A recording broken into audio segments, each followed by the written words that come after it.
G'day Air Racers. Next year, May the 24th and 25th, 2 weeks after Mother's Day in Melbourne, F1 Air Racing Inc. will be conducting a race meeting and introducing Warbird Racing.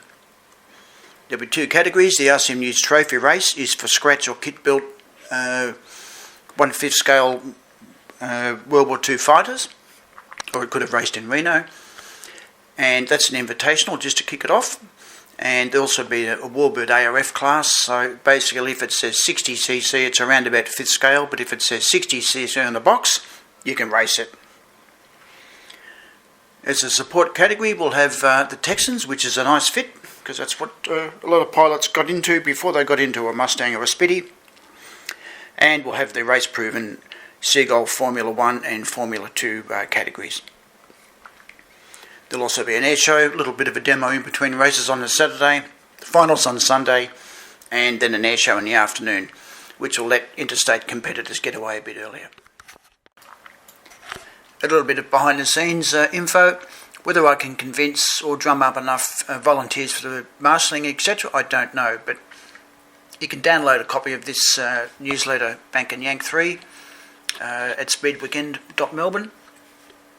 In the meantime, this is what I'm thinking we will be doing, which is just to get a bit of excitement and just following new technology, which the younger ones are certainly interested in. You can use a GPS sensor. I've done enough trials to know that could be quite useful for letting the pilot or the caller know when to round the pylons.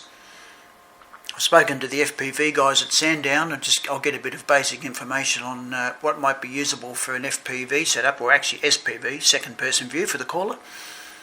And as I said, the GPS thing's already been trialled in that, and I think that's going to be quite useful.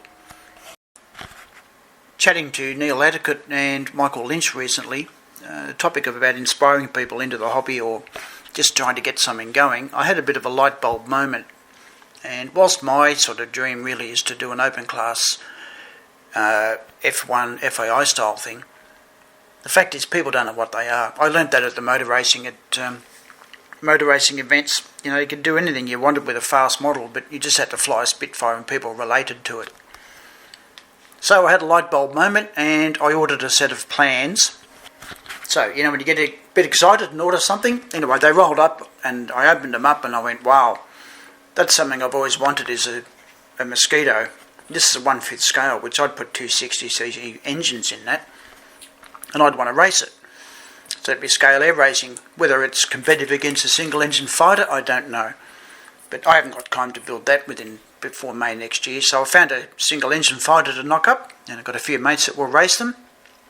And also I could take that aeroplane to something like the Festival of Aeromodelling.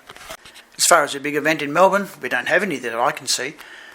And F1 Air Racing has been modelled on Sky Aces, who incidentally, Paul Bennett, I think is doing far more to promote aeromodelling to the general public than the VMAA is. On that point, 20 Victorian clubs have seen the light, so hopefully come September a new leadership team can see Victoria climb out of the doldrums. Just check out the VMAA website, you can see what I mean.